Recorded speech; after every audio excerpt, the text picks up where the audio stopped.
for sharing valuable information about accuracy, its importance, and its significant role.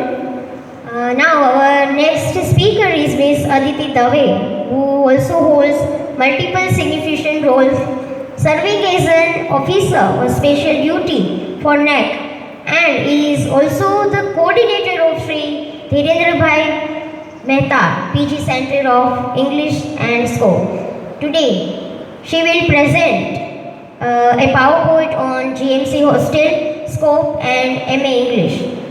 So I would like to invite Ms. Aditi Dave to share her insight with us. Aditi Dave. આનો ભદ્રા ક્રતવો યંતુ વિશ્વતઃ. નમસ્તે. આજનું જે મારું presentation છે એના topic છે GMC hostel, scope, spoken English અને Shri Dhirendrabhai Mehta post graduate centre of English.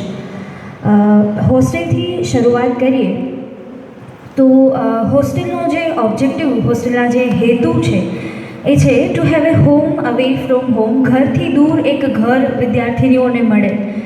એ ઉપરાંત 24 કલાક સાથે 7 દિવસમાં ટીચર્સ અને મેન્ટર્સ સાથેનું એનું રહેવાનું થાય અને એન્ગેજમેન્ટની સાથે સાથે એ લોકો શીખે, સતત ને સતત શીખતા રહેવું એ એક હેતુ છે. એ ઉપરાંત જે આર્યકન્યા ગુરુકુળની જે મૂલ્ય પ્રણાલી છે કે જેમાં 5 પ્રકારના પરિમાણની વાત છે, જેમાં ડિવોશનલ ડાયમેન્શન એટલે કે ભક્તિનું પરિમાણ, કલ્ચરલ ડાયમેન્શન સાંસ્કૃતિક પરિમાણ, ફિઝિકલ ડાયમેન્શન શારીરિક પરિમાણ, સર્વિસ ડાયમેન્શન સેવાનું પરિમાણ અને ઇન્ટેલેક્ચ્યુઅલ બૌદ્ધિક પરિમાણની નું સમાવેશ થાય છે. એ ઉપરાંત દર અઠવાડિયે જે અઠવાડિયામાં 2 વખત હોસ્ટેલની વિદ્યાર્થીનીઓને અઠવાડિયામાં 2 વખત હવનનો લાભ મળે છે. દર ગુરુવારે અહીંયા હોસ્ટેલમાં અને કોલેજમાં અને દર રવિવારે કોલેજ હોસ્ટેલની અંદર હવન થાય છે.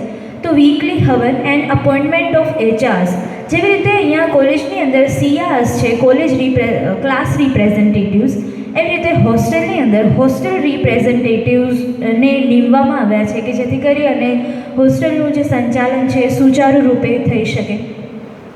એ ઉપરાંત જે સાથે રહેવાનું સમ ગચ્છધ્વમ સમ વદધ્વમ સમવો મનાંસી જાનતામ, એવું આપણા વૈદિક ઋષિઓએ કહ્યું છે. એ પ્રમાણે કમ્યુનિટી લિવિંગ, જે સાથે રહેવાનો એક હેતુ છે, એ પણ આનાથી સિદ્ધ થાય છે. અને વિદ્યાર્થીનીઓ સંયુક્ત પરિવારોમાં કઈ રીતે રહેવું, અત્યારે આપણે જોઈએ છીએ કે વિભક્ત કુટુંબ થતા જાય છે, તો સંયુક્ત પરિવારમાં વિદ્યાર્થીનીઓની કે કોઈ પણ વ્યક્તિની કઈ ભૂમિકા હોઈ શકે અને એમાં કઈ રીતે રહેવું જોઈએ એ વસ્તુ હોસ્ટેલ શીખવે છે.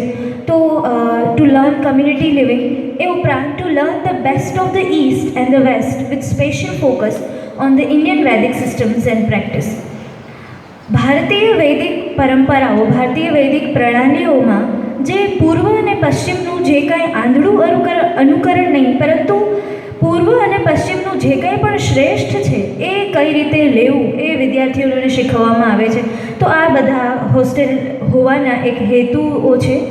એ ઉપરાંત ફેસિલિટીઝની વાત કરીએ તો કોલેજને જ અડીને એક સ્પેશિયલ એન્ડ સેપરેટ પ્રિમાઇસીસ છે હોસ્ટેલનું.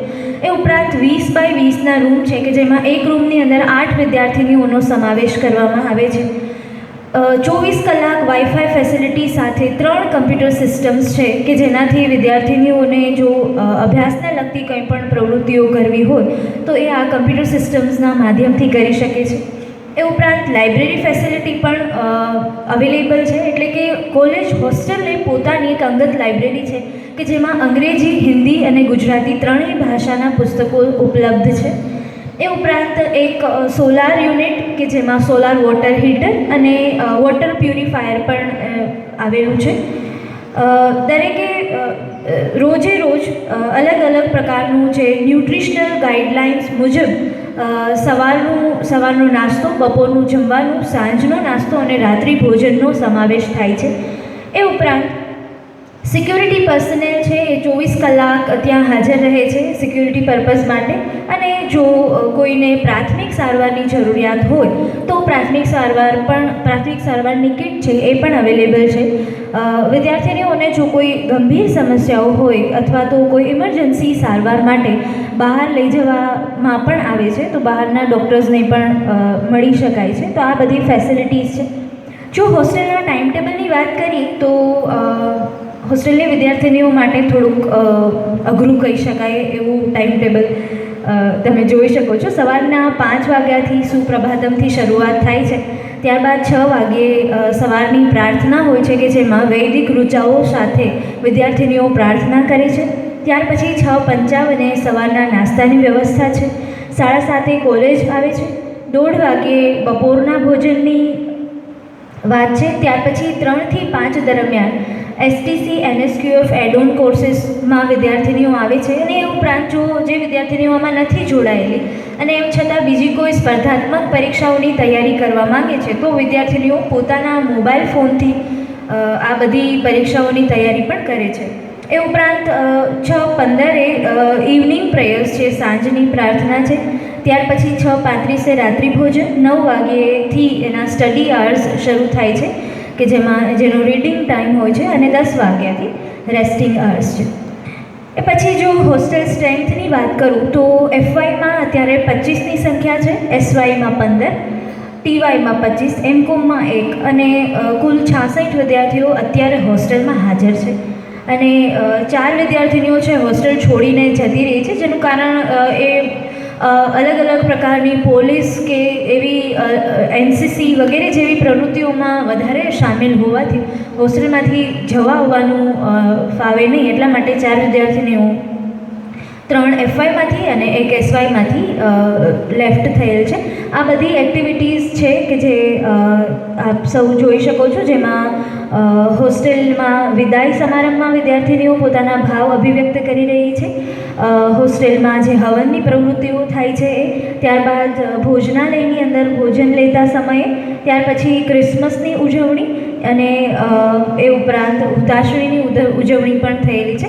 આ ઉપરાંત વિદ્યાર્થીનીઓ ધૂળેટી છે, એવા નવરાત્રિ છે વગેરે જેવા અલગ અલગ કાર્યક્રમોમાં હોસ્ટેલમાં ભાગ લેતા હોય છે અને એની ઉજવણી કરતા હોય છે.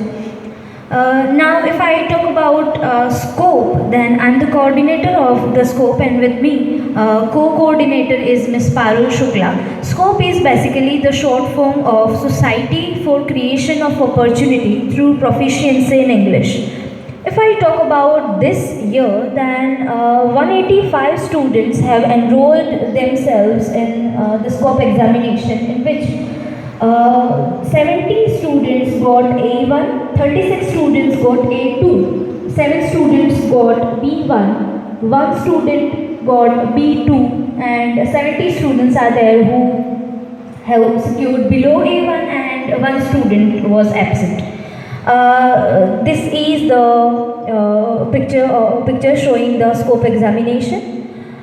Scope examination ઉપરાંત જે કન્સેપ્ટ ગુજ જેવું એક પોર્ટલ છે કે જેની અંદર જે સ્કોપ એક્ઝામ છે આયોજન જેનું કરતા હોય છે, તો એના જે કોઈ અલગ અલગ પ્રકારની જે કોઈ ગ્રામરની ક્વિઝ આવે છે એમાં પણ વિદ્યાર્થીનીઓ પાર્ટિસિપેટ કરે છે અને એના જે સર્ટિફિકેટ્સ છે એ અહીંયા આપણે મૂકેલા છે. એ ઉપરાંત સ્કોપ મીડિયા પ્રેસની અંદર જે કંઈ એની પ્રેસ નોટ છે એ પણ અહીંયા છે. Now if I talk about spoken English, then again I'm the coordinator of spoken English program, and then with me co-coordinator is Ms. Parul Shukla. In batch 1 10 students were there and 12 students are there in batch 2.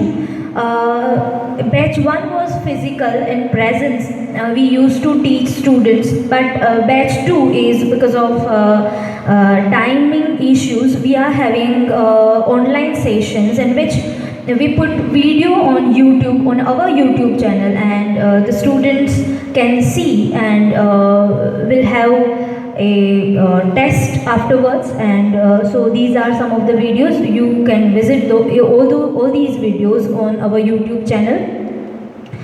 Now the fourth thing is Shri Dhirendra Bhai Mehta Postgraduate Center of English. we talk about, in Sanskrit it is saying that yad bhavam tad bhavati. So this is the postgraduate center of English is the best example of yad bhavam tad bhavati. In the pandemic, in the corona time, in 2020, Shri Dhirendra Bhai Mehta Postgraduate Center of English came into existence. Then the objectives are to provide in-depth knowledge of English literature, including classical, modern and contemporary works from diverse literary traditions. Then to develop students' analytical, interpretative and research skills through exposure to literary theories, critical methodologies and interdisciplinary approaches. Then to enhance students' command over English language, fostering proficiency in academic writing, creative expressions and professional communication. As we know that to learn any language, 4 basic skills are most necessary, and these are LSRW: listening, speaking, reading and writing. So we try our level best to to impart knowledge through all these skills. Then to encourage the exploration of literature across cultural, linking English literature with religion, national and global literary traditions, and to equip students with the skills needed for careers in academia, publishing, translation, media, content writing and other language related fields.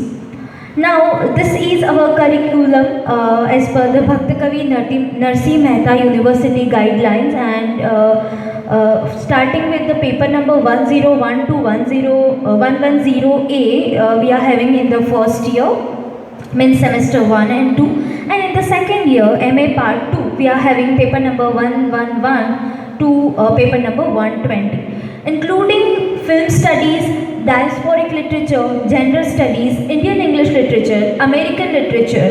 We touch all the world literature, we try to touch. Then if we talk about teaching methodologies, then we teach with the blended mode. Then we use ICT, lecture method and even experiential learning. Dr. Nagar sir is there, then Dr. Nayan Tak sir, Dr. Harin Majithia madam, myself, Miss Parul Shukla madam, Dr. Arfat Sayyed sir. These are some of the teachers from our college, and these are some of the experts in which Dr. Poonam Joshi madam, Dr. Khushal Shilu sir, Miss Dhara madam, Miss Rekha madam, Miss Janvi Bawaria, Miss Rajal Piprotar. So this is our team, postgraduate center. If I talk about our results, then students secure highest marks, and almost all the time we have 100% of results in postgraduate center. So this is one of the best thing. Our activities, so felicitating students who have secured the highest grades. Then this is a picture of our test, internal test, and this is our very small but happy family. So કૃતજ્ઞતાના ભાવ સાથે છેલ્લે એક share સાથે હું મારી વાત પૂર્ણ કરીશ. गुजरे लम्हों में सदियाँ तलाश करता हूँ, प्यास इतनी है कि नदियाँ तलाश करता हूँ. गुजरे लम्हों में सदियाँ तलाश करता हूँ, प्यास इतनी है कि नदियाँ तलाश करता हूँ.